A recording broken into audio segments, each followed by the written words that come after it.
My name is Kaweche Kaunda. I am one of the sons of Kenneth David Kaunda. I am the sixth born. Our fathers, as you see behind me there, they put together this idea of uniting the continent. Now they've passed on, and if we, their children, do not carry on that dream, then the dream will die with them. But we've come together to show that this dream must not go with our parents. We must carry the torch going forward. Basically, any adversary can be confronted, and you'll be surprised that the human spirit can overcome even the greatest of odds. If the human spirit decides that they're going to achieve something, they will. Just like this memorial reminds us how Ethiopia fought against the Italians against all odds, but they beat them back, and they were able to declare themselves an independent country, which inspired a lot of the rest of Africa. Our forefathers were able to wrestle the countries away from colonialism. It's for us now, the descendants, to make sure that political independence, which our fathers got, we now proceed with economic independence.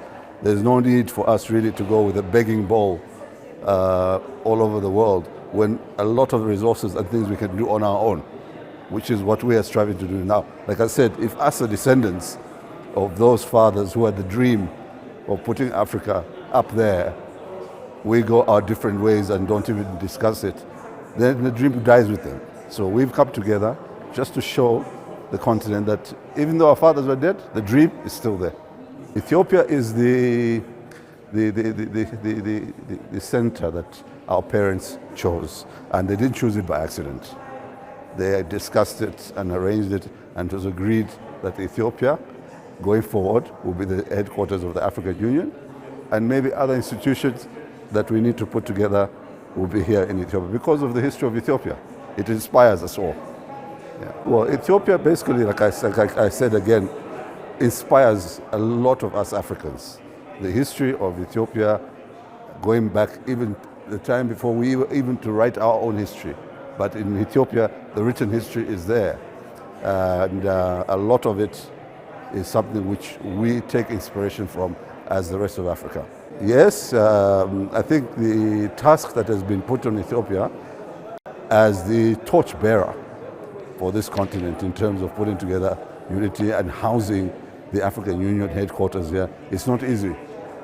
And it's a task which I think Ethiopia must stand fast and strong and encourage the rest of us. When we falter, you bring us back and say, no, let's keep going.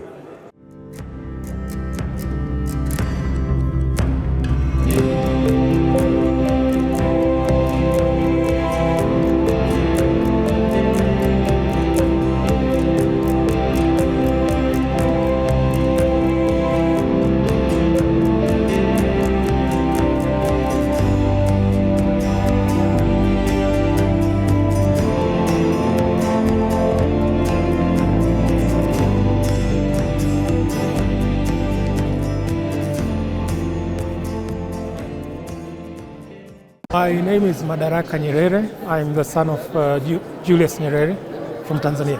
I have been quite impressed.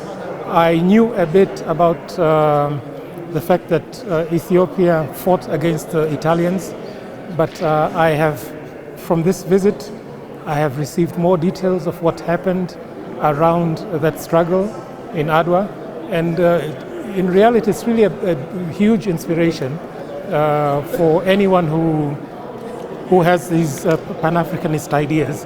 And so I notice here, even here now, that in our background here, that some of our founding fathers also picked inspiration from how Ethiopia struggled against colonialism and managed to really to become just the only country in Africa which did not come under colonialism. So it's a great inspiration. It only makes me realize it's part of Ethiopia's history. So it's really natural for them. For example, natural that the Organization of African Unity was established here. and the AU remains, its headquarters remains in Ethiopia. So it's part of Ethiopian history, that struggle that they had, and a continuation of the Pan-Africanist objective. I think the fact that Ethiopia managed to finance such a huge infrastructure project is really important and a model that other African countries can learn from. I am glad that the government has arranged for us to visit the dam tomorrow, and so I'm really looking forward to it, because I think, as I mentioned, I think it's a really important example of how Africa can finance its own project without depending on external sources. My name is Roland Lumumba. I'm the son of Patrice Lumumba from DRC.